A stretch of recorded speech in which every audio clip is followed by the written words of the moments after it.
ஜூலை மாதம் 30ஆம் திகதி பொதுக்காலம் 17ஆம் வாரம் புதன்கிழமை.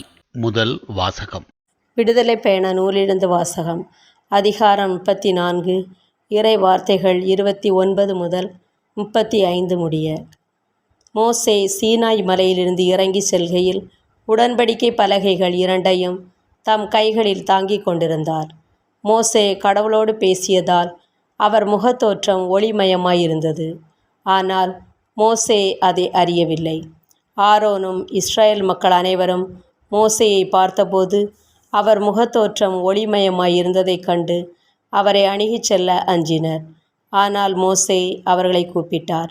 ஆரோனும் மக்கள் கூட்டமைப்பின் தலைவர்கள் அனைவரும் அவரை நோக்கி வந்தனர். மோசேயும் அவர்களிடம் பேசினார். பின்னர் இஸ்ரேல் மக்கள் அனைவரும் அவர் அருகில் வந்தனர். அப்போது ஆண்டவர் சீனாய் மலையில் தமக்கு அறிவித்த அனைத்தையும் அவர் அவர்களுக்கு கட்டளையாக கொடுத்தார். மோசே அவர்களோடு பேசி முடித்தபின் தம் முகத்தின் மேல் ஒரு முக்காடு போட்டுக்கொண்டார். மோசே ஆண்டவரோடு உரையாடும்படி அவர் திருமுன் செல்வது முதல் வெளியே வருவது வரை முக்காட்டை எடுத்து விடுவார். அங்கிருந்து வெளியே வந்து அவருக்கு கட்டளையிடப்பட்டவற்றை அவர் இஸ்ரேல் மக்களுக்கு எடுத்து கூறுவார். இஸ்ரேல் மக்கள் மோசேயின் முகத்தை பார்க்கும்போது மோசேயின் முகத்தோற்றம் ஒளிமயமாயிருக்கும். மோசே ஆண்டவரோடு பேசச் செல்லும் வரை தம் முகத்தின் மேல் மீண்டும் முக்காடு போட்டுக்கொள்வார். ஆண்டவரின் அருள்வாக்கு. இறைவா, உமக்கு நன்றி. நற்செய்தி வாசகம். தமக்குள்ள யாவற்றையும் விற்று அந்த நிலத்தை வாங்கிக் கொள்ளுகிறார். மத்தேயு எழுதிய தூய நற்செய்தியிலிருந்து வாசகம். அதிகாரம் 13, வசனங்கள் 44 46 வரை. அக்காலத்தில் இயேசு மக்களை நோக்கி கூறியது: ஒருவர் நிலத்தில் மறைந்திருந்த புதையல் ஒன்றை கண்டுபிடிக்கிறார். அவர் அதை மூடி மறைத்துவிட்டு மகிழ்ச்சியுடன் போய் தமக்குள்ள யாவற்றையும் விற்று அந்த நிலத்தை வாங்கிக் கொள்ளுகிறார். விண்ணரசு இப்புதையலுக்கு ஒப்பாகும். வணிகர் ஒருவர் நல் முத்துக்களை தேடி செல்லுகிறார். விலை உயர்ந்த ஒரு முத்தை கண்டவுடன் அவர் போய் தமக்குள்ள யாவற்றையும் விற்று அதை வாங்கிக் கொள்ளுகிறார். விண்ணரசு அந்த நிகழ்ச்சிக்கு ஒப்பாகும். ஆண்டவரின் அருள்வாக்கு. கிறிஸ்துவே, உமக்கு புகழ். அன்புக்குரியவர்களே, இந்திய ஆன்மீகத்தில் ஒவ்வொரு மனிதருக்கும் 2 வகையான உடல்கள் இருப்பதாக சொல்லப்படுகின்றது.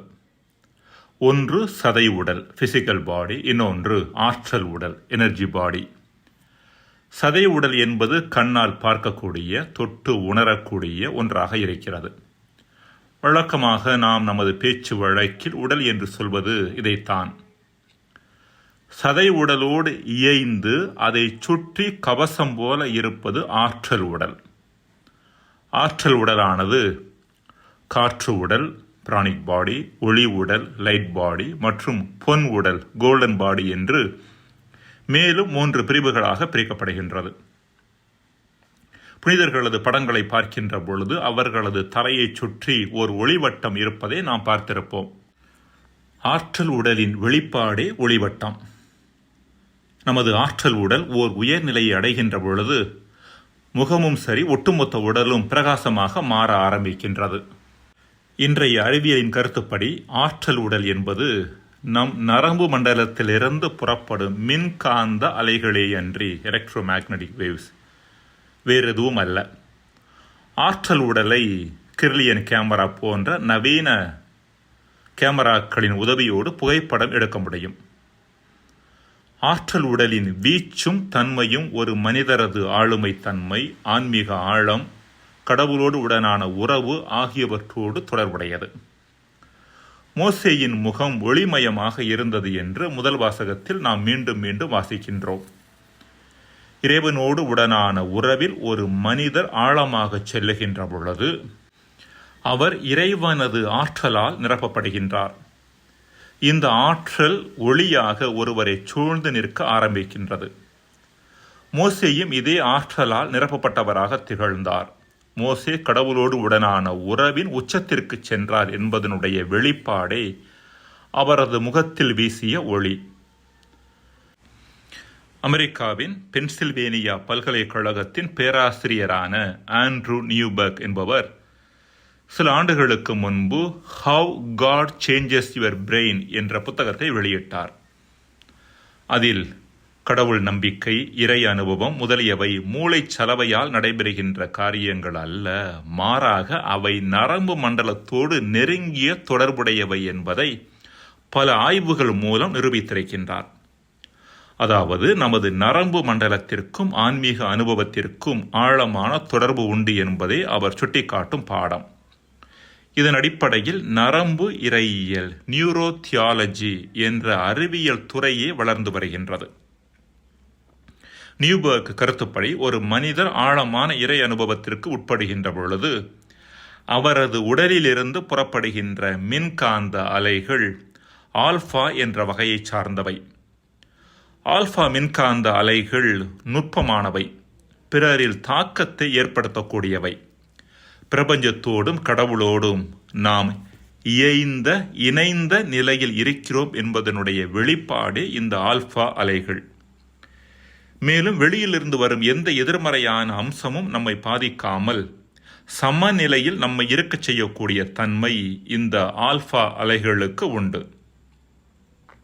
இத்தகைய ஒளிமயமான நிலையை அடைவதற்கு மோசே பலவற்றை இழந்தார் என்பது குறிப்பிடத்தக்கது. இன்றைய நற்செய்தியில் இயேசு வயலில் கிடைத்த புதையலை தன்னுடையதாக்குவதற்காக அனைத்தையும் இழக்க தயாராக இருந்த நபர் பற்றி பேசுகின்றார். மோசேயை அந்த நபரின் இடத்தில் வைத்து நாம் பார்க்க முடியும்.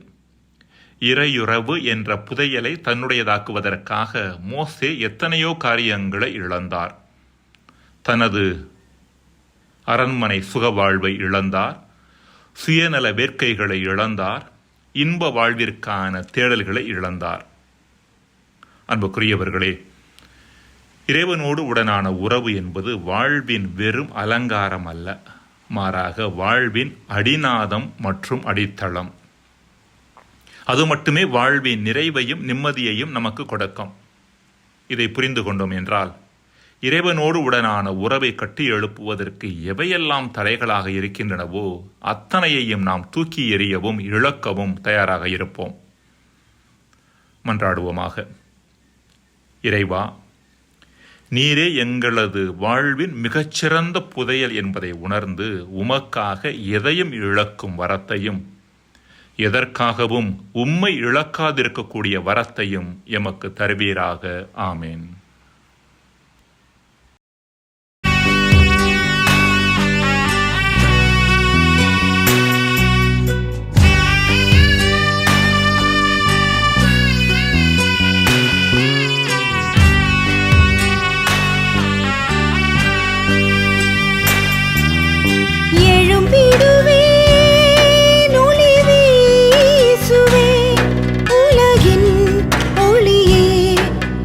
போல் பரந்தருவே எழும்பிடுவே நொழி வீசுவே உலகின் ஒளியே உமை போல் பரந்தருவேன் உம் அருளே போதுமே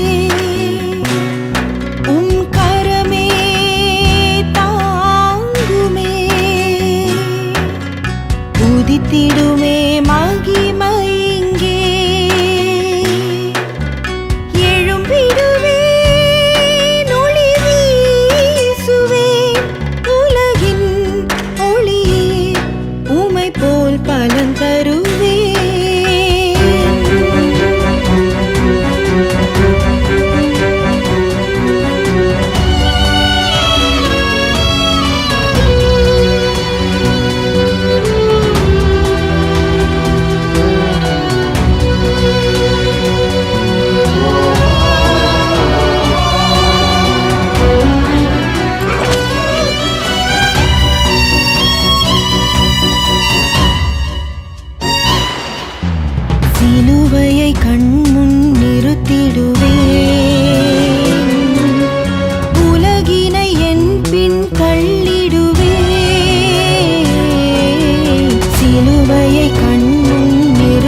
விளக்கிடுவேன்.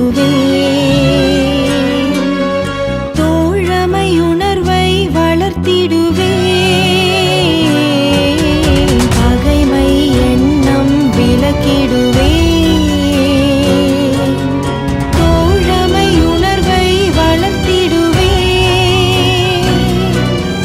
கோபதாபம் என்னை விட்டு மறையும்.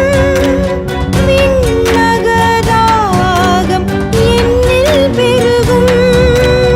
கோபதாபம் என்னை விட்டு மறையும். விண்ணகதாகம் என்னில் பெருகும். எழும்பிடுவேன், ஒளி வீசுவேன். உலகின் ஒளியே உமை போல் பலன் தருவேன்.